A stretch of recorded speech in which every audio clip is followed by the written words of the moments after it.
নমস্কার এভরিওয়ান, সবাইকে ওয়েলকাম করছি নতুন একটি রেসিপি দেখার জন্য।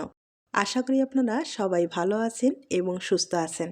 আজকে চাল দিয়ে দুর্দান্ত স্বাদের একটা নতুন পিঠা রেসিপি নিয়ে আসলাম। পিঠা তো আপনারা অনেকভাবে খেয়েছেন, তবে এই পিঠাটা একবার হলেও ট্রাই করতে পারেন। একবারে হেলদি, কোনো রকম ঝামেলা করতে হবে না, সহজ উপায়ে পিঠাটা তৈরি করা যাবে। আর এতটাই নরম হয়ে থাকে, মুখে দিলেই মিলিয়ে যাবে। এবার চলুন কথা না বাড়িয়ে রেসিপিটি শুরু করা যাক, আশা করি ভালো লাগবে। প্রথমে এখানে আতপ চাল নিলাম। চালটা আমি 3 ঘন্টা আগে ভিজিয়ে রেখেছিলাম। আর এখানে প্রায় 200 গ্রাম চাল আছে, আপনারা চাইলে কিন্তু বেশি কম করে ব্যবহার করতে পারেন। আর এই পিঠাটা আতপ চাল হলে সবচেয়ে বেশি ভালো হবে। আপনাদের হাতের কাছে আতপ চালটা না থাকলে সিদ্ধ চাল ব্যবহার করতে পারেন, তবে সিদ্ধ চালটা 4 হতে 5 ঘন্টার মতো ভালোভাবে ভিজিয়ে রাখলে ভালো একটা রেজাল্ট আসবে। চালটা এবার ব্লেন্ডারে খুব ভালোভাবে একটা পেস্ট তৈরি করে নেব। আর সামান্য পরিমাণে চাল লাগবে, এটা কিন্তু পরে কাজে লাগবে। সম্পূর্ণ চালটা আমি ব্যবহার করলাম না। এরপরে যেটা করতে হবে, এখানে 100 গ্রাম আমি সুজি ব্যবহার করব। সুজির পরিমাণ বাড়িয়ে দেওয়া যাবে না, একবারে কম করে ব্যবহার করতে হবে। 200 গ্রাম চাল ব্যবহার করলাম আর 100 গ্রাম সুজি ব্যবহার করলাম। এরপরে ফ্লেভারের জন্য ছোট্ট 2টা এলাচ ব্যবহার করলাম। এবার মিষ্টির জন্য 1 চামচ চিনি ব্যবহার করলাম। চিনিটা আপনারা কিন্তু কম বেশি করে ব্যবহার করতে পারেন, আমি 1 চামচ ব্যবহার করলাম।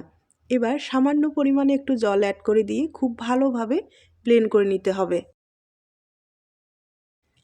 আমি খুব ভালোভাবে পেস্ট তৈরি করে নিলাম, তবে একটুও যেন দানা থাকে না, সেভাবে পেস্টটা তৈরি করলে ভালো হবে।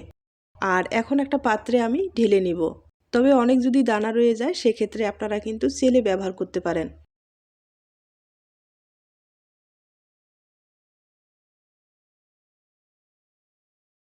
এখন এখানে স্বাদ মতো লবণ দিয়ে দিব আর খুব ভালোভাবে বেটারটাকে ফেটিয়ে নেব। বেটারের ঘনত্বটা কিন্তু এভাবেই থাকবে, মানে এর চেয়েও পাতলাও করা যাবে না বা ঘনও তৈরি করা যাবে না। আর যেহেতু সুজি দেওয়া রয়েছে, আর একটু কিন্তু টেনে যাবে। আমি আগে ভালোভাবে ফেটিয়ে নেব, এরপরে যদি জল লাগে দেওয়া যাবে। তবে জলের পরিবর্তে আপনারা কিন্তু দুধ ব্যবহার করতে পারেন। আর যদি বেটারটা এভাবেই থাকে, সেক্ষেত্রে কিন্তু দুধের কোনো দরকার হবে না।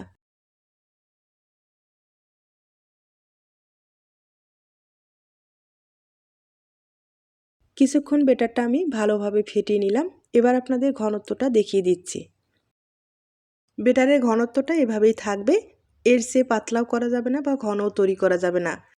বেটারটা আমি এই অবস্থায় রেখে দিলাম, আপনাদের এখন আমি চুলায় নিয়ে যাচ্ছি। কড়াইয়ে 1 চামচ ঘি ব্যবহার করব।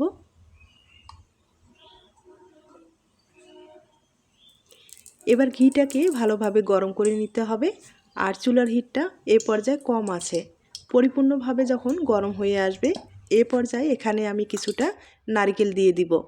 আর নারকেলটা আমি ছোট ছোট করে কেটে নিলাম। নারকেলটা দেওয়ার পরে এবার ভালোভাবে নেড়েচেড়ে নিতে হবে। আবারও বলবো, চুলার আঁচটা এই পর্যায়ে কম থাকতে হবে, যেন পুড়ে না যায়।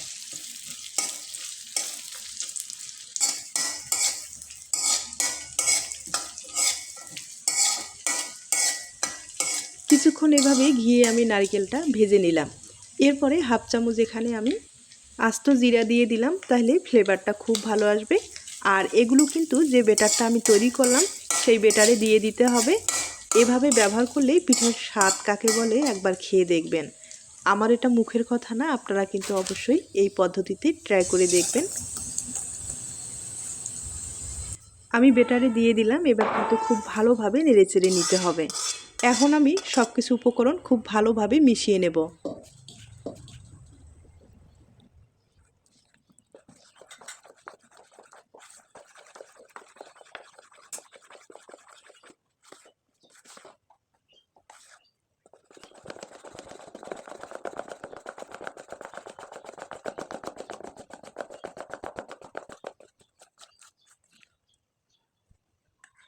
ভালোভাবে মিশানোর পরে এখানে ইনো দিয়ে দিব। আর পুরো ইনোটাই কিন্তু দেব না, অর্ধেক ইনো আমি দিয়ে দিব। পুরোটা দিলে খেতে কিন্তু ভালো লাগবে না। তবে আপনারা যদি ইনো দিতে না চান, সেক্ষেত্রে কিন্তু বেকিং পাউডার ব্যবহার করতে পারেন। আমি এখানে অর্ধেক ইনো ব্যবহার করলাম, সামান্য পরিমাণে একটু জল অ্যাড করে দিলাম। এবার আবারও খুব ভালোভাবে মিশিয়ে নিতে হবে।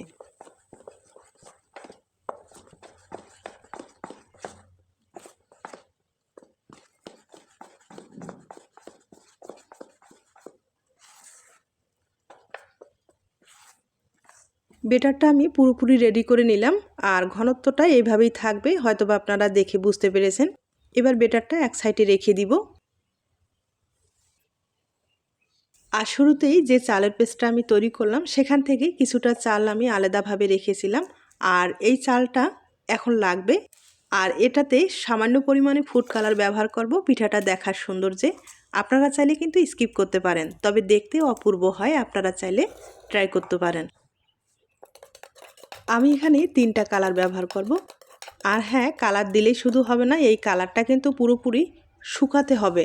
না শুকালে আপনারা যদি ব্যবহার করেন সেক্ষেত্রে এই যে পিঠাটা আছে পিঠাটা কিন্তু পুরোটাই কালার হয়ে যাবে, দেখতে ভালো লাগবে না। তার জন্য যখন আপনারা কালারটা ব্যবহার করবেন অবশ্যই রোদ্রে 5 মিনিটের মতো শুকিয়ে রাখবেন, অথবা ফ্যানের নিচে রেখেও শুকাতে পারেন। এখন পিঠাগুলো আমি তৈরি করে নেব। তার জন্য ছোট ছোট বাটি নিলাম কয়েকটা। আপনারা চাইলে বড় বাটি ব্যবহার করতে পারেন। আর বাটিতে সামান্য পরিমাণে একটু ঘি লাগিয়ে নিলাম, তাহলে পিঠাটা কিন্তু খুব ইজিভাবে উঠে আসবে, কোনো রকম সমস্যা হবে না।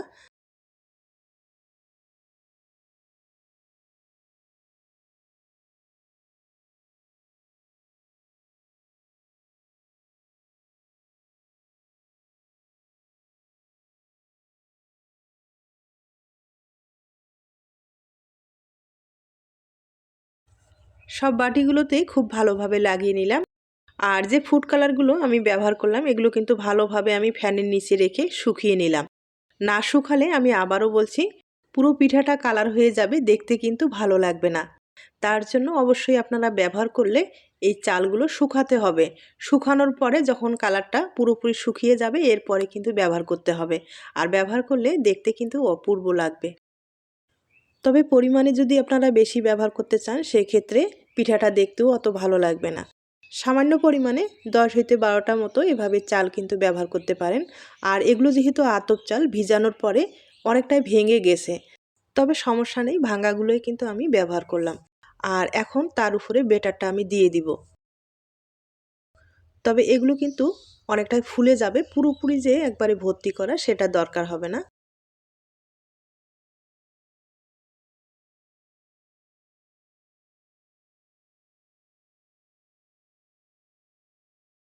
বেটারগুলো আমি বাটিতে দিয়ে দিলাম। এবার আবারও সামান্য কয়েকটা চাল আমি এভাবে উপরে দিয়ে দিব। সবগুলো মিক্স করে একটু দিয়ে দিব, তাহলে পিঠাটা দেখতে ভালো লাগবে।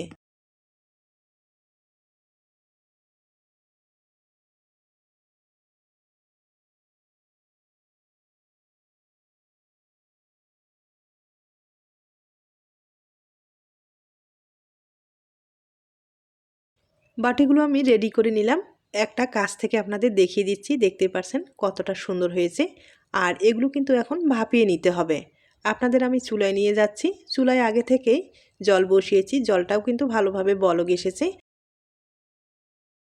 এরপরে একটা ছিদ্রযুক্ত ছাঁকুনি ব্যবহার করলাম, আর ছাঁকুনির উপরে এই পিঠাগুলো দিয়ে দিব আর ভাপিয়ে নিতে হবে। তবে ভাপ দিতে এগুলো বেশি সময় লাগবে না, যেহেতু ছোট বাটি। এগুলো কিন্তু 5 মিনিটের মতো ভাপিয়ে নিলেই হয়ে যাবে। আর বড় বাটি ব্যবহার করলে সেক্ষেত্রে কিন্তু সময়টা একটু বেশি লাগবে। আর এগুলো ছোট বাটি 5 মিনিটের মতো ভাপিয়ে নিলেই হয়ে যাবে। অবশ্যই একটা ঢাকনা ব্যবহার করতে হবে। আর ঢাকনার যে ছিদ্রটা আছে সেটাও কিন্তু আমি বন্ধ করে দেব, আর 5 মিনিটের মতো ভালোভাবে ভাপিয়ে নেব।